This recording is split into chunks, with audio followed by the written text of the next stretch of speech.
कर सकते हैं। लेकिन उससे पहले दोस्तों, अगर आपने हमारे चैनल को अभी तक सब्सक्राइब और इस वीडियो को लाइक नहीं किया है तो इस वीडियो को लाइक करके इस चैनल को सब्सक्राइब जरूर कर लें और साथ ही नोटिफिकेशन वाला बेल आइकन भी दबा दें। अब बस करो पुत्र, आज के लिए इतना अभ्यास काफी है। महाराज की जय हो। सदा खुश रहो पुत्र। इस पूरे राज्य में कोई ऐसा तलवारबाज नहीं जो तुमसे बराबरी कर सके, फिर भी इतना कठिन परिश्रम क्यों करते हो तुम? पिताजी, मैं ये परिश्रम अपने लोगों से लड़ने के लिए नहीं कर रहा हूं, बल्कि ये तो उन दुश्मनों के लिए है जिनकी कुदृष्टि हमारे राज्य पर है। तुम्हारे होते हुए किसका दुस्साहस कि वो हमारे राज्य पर आक्रमण करे? ये तो आपका और प्रजाजनों का आशीर्वाद है पिताजी, लेकिन हमारे मित्र राज्यों की सुरक्षा का उत्तरदायित्व भी तो हमारे ऊपर ही है। आपने उनकी रक्षा का वचन दिया था पिताजी, और मैं अंतिम सांस तक आपका वचन निभाऊंगा। अपने बेटे की बात सुनकर महाराज सूर्य कुमार मुस्कुरा दिए और वहां से चले गए। ये कहानी है सूरजपुर राज्य की, जहाँ के राजा सूर्य कुमार बहुत ही दयालु और ताकतवर थे। उनका बेटा सुकुमार भी उनसे कम नहीं था। प्रजा सुकुमार को बहुत पसंद करती थी। वक्त बीता तो राजा सूर्य कुमार ने अपने बेटे सुकुमार को राजगद्दी पर बिठा दिया। हर तरफ खुशी की लहर दौड़ गई। लेकिन तभी बगल के राज्य अंबापुर पर शत्रुओं ने हमला कर दिया। अंबापुर के राजा आदित्य राज ने सूर्य कुमार से सहायता मांगी और फिर, पुत्र, पराक्रम दिखाने का समय आ गया है। अंबापुर पर शत्रुओं ने हमला कर दिया है, तुम्हें उनकी रक्षा के लिए जाना होगा। जो आदेश पिताजी। आदेश मिलते ही सुकुमार अपनी सेना के साथ अंबापुर के लिए रवाना हो गए। 2 दिनों तक युद्ध चला और फिर राजा सुकुमार ने शौर्य और पराक्रम से शत्रुओं को मार भगाया। जब युद्ध खत्म हो गया तो राजा सुकुमार अंबापुर के राजा आदित्य राज के महल में पहुंचे। मैं किन शब्दों में आपका धन्यवाद करूं? राजन, आप मेरे पिताजी के मित्र हैं, तो ऐसा कैसे हो सकता है कि आप पर कोई संकट आए और हम आपका साथ न दें? अब आप सुरक्षित हैं, तो मुझे सूरजपुर वापस लौटना होगा। आज्ञा दीजिए राजन। रुकिए महाराज सुकुमार, आपने हम पर बहुत बड़ा एहसान किया है, किंतु फिर भी एक इच्छा बाकी है। आदेश करिए राजन। महाराज, मैं अपनी चारों पुत्रियों का विवाह आपसे करना चाहता हूं। यदि आपकी हाँ हो तो ये मेरा और मेरी पुत्रियों का सौभाग्य होगा। सुकुमार की सहमति मिलते ही ठीक उसी दिन मंडप लगाया गया और राजा आदित्य राज ने अपनी चारों बेटियों की शादी राजा सुकुमार के साथ कर दी। फिर सुकुमार अपनी चारों पत्नियों सुंदरी, जानकी, जानवी और गौरी को साथ लेकर सूरजपुर चले आए। सूरजपुर आते ही सुकुमार ने सूर्य कुमार को सारी बात बता दी। बेटे के विवाह से सूर्य कुमार बहुत खुश हुए और चारों रानियों के स्वागत में बड़ा उत्सव मनाया गया। ठीक 2 दिन बाद दशहरा था तो राज्य में दोहरी खुशी थी, लेकिन इस खुशी के माहौल में भी सुकुमार कुछ चिंता में दिख रहे थे। क्या हुआ पुत्र? लगता है मेरा बलशाली पुत्र 4 पत्नियों के आ जाने से तनाव में आ गया है। ऐसी बात नहीं है पिताजी, वो चारों ही अच्छी हैं, पर एक समस्या है जो मुझे परेशान कर रही है। तो क्या मैं तुम्हारी इसमें कुछ सहायता कर सकता हूँ? जी पिताजी, आप ही हैं जो मेरे मन की शंका को दूर कर सकते हैं। मैंने उन चारों बहनों से एक साथ विवाह किया है, तो इस तरह उनमें कोई भी बड़ी या छोटी नहीं है, पर वो चारों आपस में बहनें हैं, तो एक दूसरे से बड़ी या छोटी हैं। तो अब मेरा प्रश्न ये है कि उनमें से मैं किसे अपने साथ सिंहासन पर बैठाऊं, क्योंकि दिवाली से पहले मुझे उनमें से किसी एक को चुनना ही होगा जो इस राज्य की महारानी कहलाएगी और बाकी तीनों मेरी रानियां कहलाएंगी। समस्या तो विकट है, लेकिन मेरी समझ से सूरजपुर की महारानी उसे ही बनना चाहिए जो महारानी बनने योग्य हो। अब मेरे पास एक उपाय है। ऐसा करो, तुम अपनी चारों रानियों को एक बराबर स्वर्ण मुद्राएं दो और उनसे कहो कि वो इससे दिवाली की तैयारी करें। चारों रानियां अपनी इच्छा के अनुसार उन मुद्राओं का इस्तेमाल कर सकती हैं। लेकिन उसके बाद क्या पिताजी? पहले उन चारों को मुद्राएं तो दो, फिर बताऊंगा। जैसी आज्ञा पिताजी। अपने पिता की बात मानकर राजा सुकुमार ने अपनी चारों रानियों को बुलाया और फिर उन्हें 500-500 स्वर्ण मुद्राएं देकर कहा, दिवाली आ रही है, मैं चाहता हूँ कि आप चारों अपनी अपनी स्वर्ण मुद्राओं का जैसा चाहे इस्तेमाल करें और दिवाली की तैयारी करें। अब मैं दिवाली पर ही देखूंगा कि आपने इन्हें कैसे खर्च किया। और हाँ, बस इतना स्मरण रहे कि मुद्राओं का खर्च आप चारों इस राज्य की महारानी की तरह करिएगा। राजा से स्वर्ण मुद्राएं लेकर चारों रानियां चली गईं। कुछ दिन बाद जब दिवाली आई तो सूर्य कुमार को साथ लेकर सुकुमार चारों रानियों के पास एक एक करके गए। सबसे बड़ी रानी सुंदरी ने उन सभी स्वर्ण मुद्राओं को अपना कमरा सजाने में खर्च कर दिया। उसके कमरे में हर सुख सुविधा का सामान था और पूरा कमरा रोशनी से जगमगा रहा था। दूसरी रानी जानकी ने 500 स्वर्ण मुद्राओं से अपने और सुकुमार के लिए कई सारे वस्त्र बनवाए थे, जिनमें सोने के धागे से कलाकारी की गई थी, जो वाकई बहुत ही सुंदर थी। तीसरी रानी जानवी ने सोने चांदी के कई आभूषण बनवाए थे, जो बहुत ही सुंदर और चमकदार थे। और फिर आखिर में जब वो दोनों चौथी रानी गौरी के कमरे में गए तो ये देखकर हैरान रह गए कि उस कमरे में कोई बदलाव नहीं था। ना तो गौरी के पास नए आभूषण थे और ना ही नए वस्त्र। गौरी, आपने उन स्वर्ण मुद्राओं को खर्च नहीं किया क्या? आपकी आज्ञा मैं कैसे पूरी न करती महाराज, आप दोनों मेरे साथ आइए। गौरी अपने ससुर सूर्य कुमार और अपने पति सुकुमार को लेकर महल से बाहर आ गई। तब तक रात हो चुकी थी, लेकिन फिर भी महल के आसपास अंधेरा नहीं था, क्योंकि पूरा महल दियों की रोशनी से जगमगा रहा था। तभी राजा सुकुमार की नजर बगीचे में मौजूद कुछ लोगों पर पड़ी। वो सभी राज्य के गरीब लोग थे, लेकिन उस दिन सभी नए कपड़े पहने खड़े थे और सभी रानी गौरी की जय जयकार कर रहे थे। महाराज, मुझे क्षमा कीजिए, मैं स्वयं के लिए या फिर आपके लिए कुछ नहीं खरीद सकी, क्योंकि मेरी सारी मुद्राएं महल की सजावट और प्रजाजनों पर खर्च हो गईं।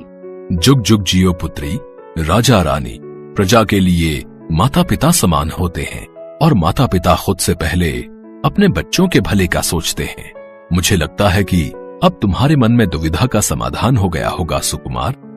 सुकुमार अपने पिता की बात समझ गया था। उसने मुस्कुराते हुए रानी गौरी का हाथ थामा और उन्हें लेकर महल में चला गया। अभी बहुत सी तैयारियां बाकी थी, क्योंकि अगले दिन की राजसभा बहुत खास होने वाली थी। रानी गौरी को महारानी जो घोषित करना था।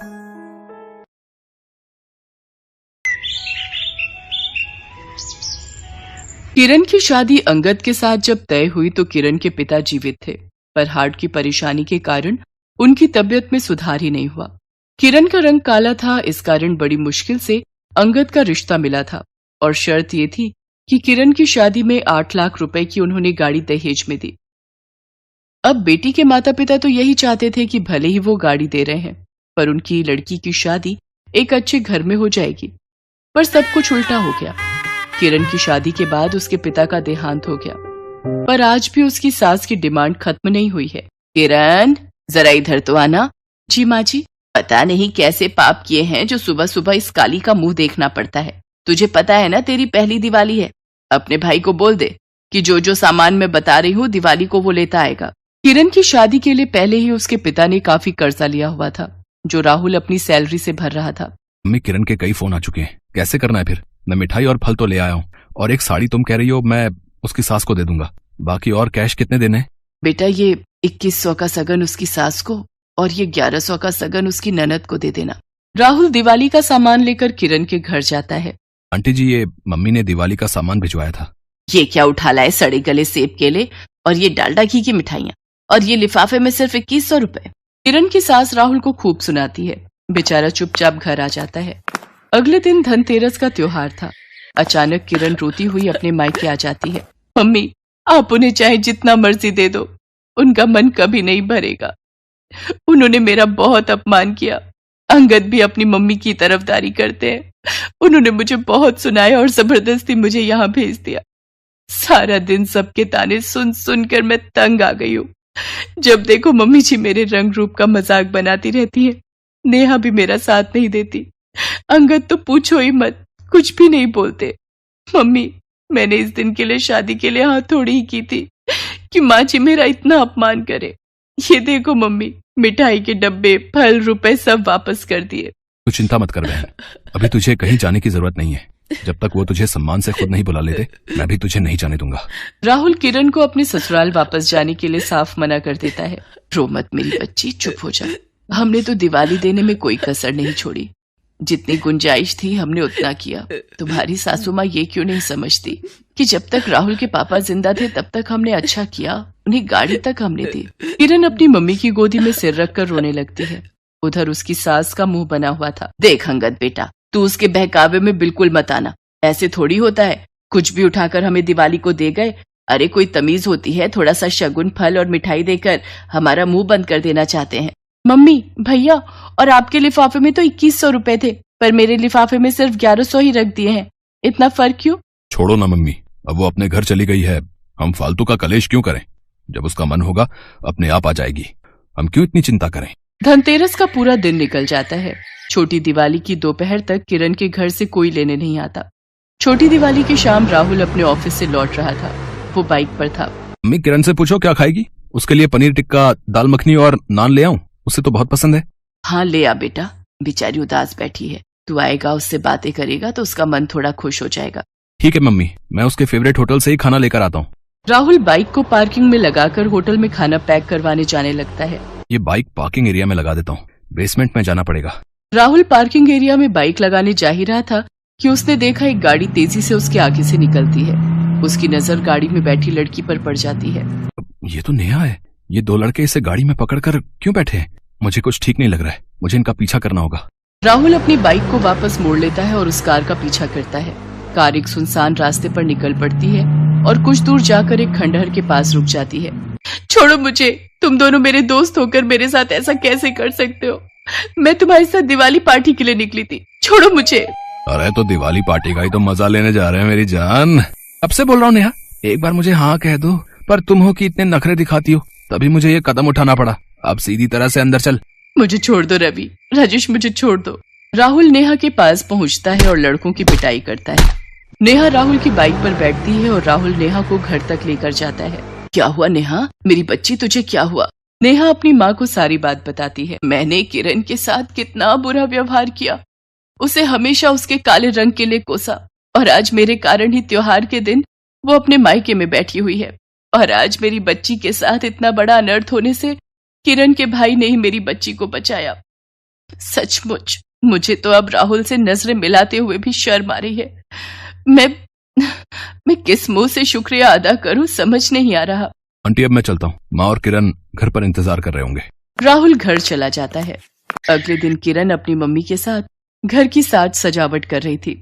तभी दरवाजे पर अपनी सास, ननद और पति को देखकर किरण चौंक जाती है। अरे बहन जी, दामाद जी, नेहा बिटिया आइए आइए। बहन जी दिवाली मुबारक हो। दिवाली का त्योहार है, इसलिए हम अपने घर की लक्ष्मी को लेने आए हैं। आज तक जो भी हुआ उसके लिए मैं तहे दिल से माफी मांगती हूँ। मैंने किरण के रंग रूप को देखा पर इसके स्वभाव को नहीं देखा, उसके संस्कारों को नहीं देखा। आप जैसा इतना अच्छा संस्कारी परिवार हमारे साथ जुड़ा, फिर भी हमने कदर नहीं की। आई एम सॉरी किरण। राहुल, माँ जी, मैं आप दोनों से भी माफी मांगना चाहता हूँ। मैंने भी किरण के साथ हमेशा गलत व्यवहार किया। नेहा दौड़कर अपनी भाभी किरण के गले लग जाती है। किरण भाभी, अब आप जल्दी से अपना सामान पैक कर लो, हमें घर जाकर रंगोली भी बनानी है और दिवाली पूजन की तैयारी भी करनी है। कहते हैं संस्कार व्यक्ति के कहीं न कहीं दिखाई दे ही जाते हैं। एक भाई के कारण आज उसकी बहन की जिंदगी खुशियों में बदल गई। सब मिलकर दिवाली का त्योहार मनाते हैं। उस दिन से किरण को अपने ससुराल में पूरा मान सम्मान और प्यार मिलता है।